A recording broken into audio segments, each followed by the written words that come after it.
안녕하세요. 천년왕국 신라. 와, 정말 긴 시간이죠. 무려 56분의 왕이 계셨다고 해요. 여러분께서 보내주신 그 신라 56왕의 역사 자료를 보면서요. 오늘은 이 방대한 역사의 핵심 줄기를 한번 따라가 볼까 합니다. 네, 시조인 혁거태부터 마지막 경순왕까지 신라 천년의 흥망성쇠를 왕들의 이야기를 통해 살펴보겠습니다. 네, 맞습니다. 이게 단순히 왕들 이름만 쭉 나열하는 건 의미가 좀 덜하고요.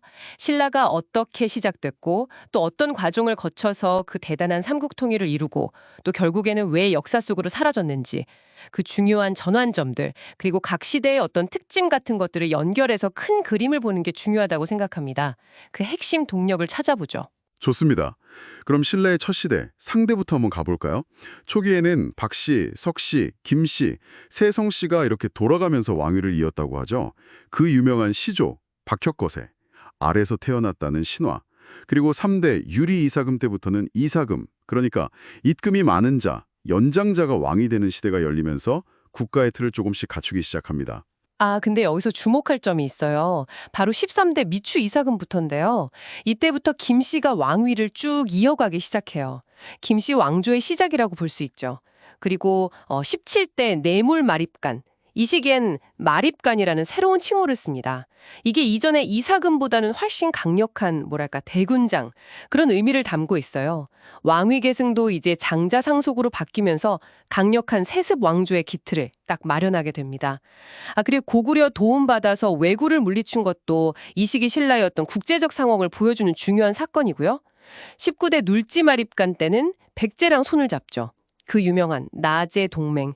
이건 당시 강대국이었던 고구려를 견제하려는 신라의 생존 전략이었던 거죠. 아, 그렇군요.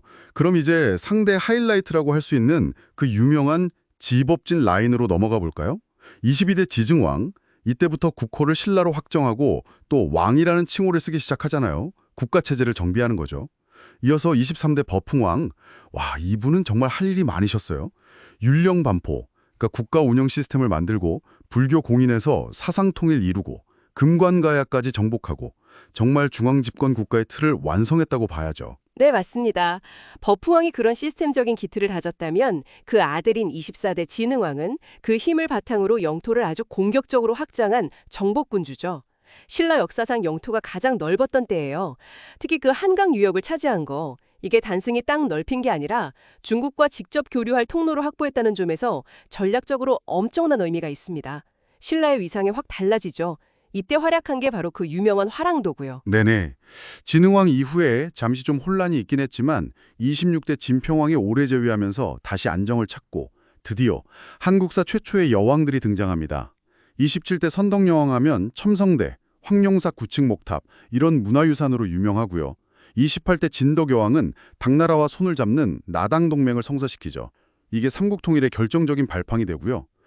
여기까지가 상대 28분의 왕 이야기네요. 네, 그렇습니다. 이제 신라 역사의 정점, 중대로 넘어갑니다. 나당 동맹을 이끌었던 29대 태종 무열왕 김춘추가 백제를 멸망시키죠. 아주 중요한 시작이고요. 그리고 그의 아들 30대 문무왕이 고구려마저 정복하고 심지어 도와줬던 당나라 군대까지 몰아내면서 마침내 삼국통일을 완성합니다. 와, 정말 극적이네요. 아버지와 아들이. 그렇죠. 아버지의 외교력과 아들의 군사력이 합쳐진 결과라고 볼 수 있죠. 그 수중능 이야기도 유명하고요. 통일 이후의 신라는 그럼 어떻게 전개가 되나요?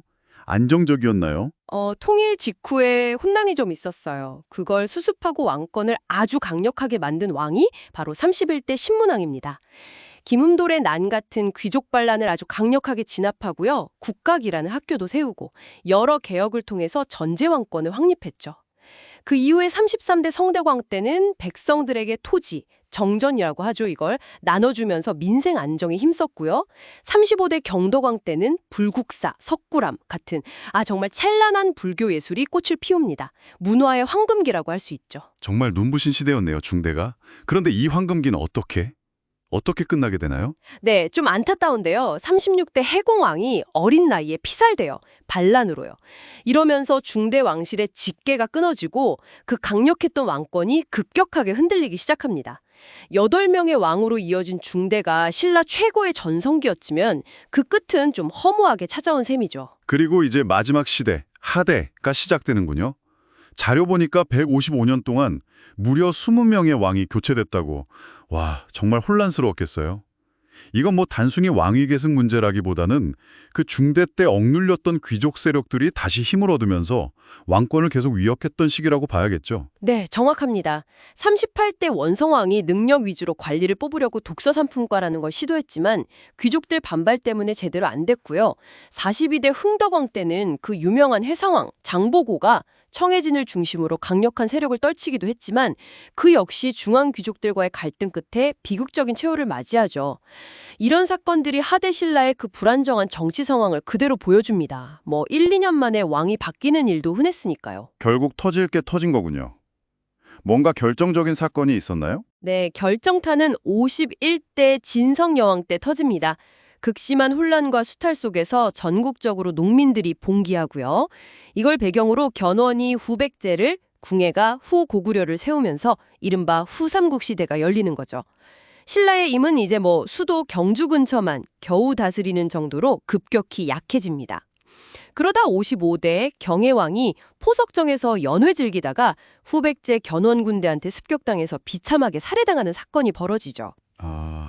포석정 사건. 네, 이건 신라 왕실의 권위가 완전히 땅에 떨어졌다는 걸 보여주는 상징적인 장면입니다.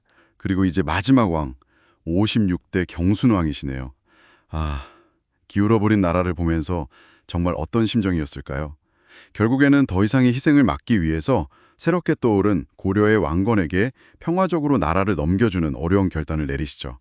이렇게 천년사직, 신라의 긴 역사가 막을 내리게 됩니다. 네, 정말 알에서 태어난 시조부터 삼국 통일의 영광, 그 찬란했던 문화, 그리고 혼란 끝에 멸망까지 56명의 왕들이 이끌었던 천년 신라의 여정은 정말 파란만장했습니다.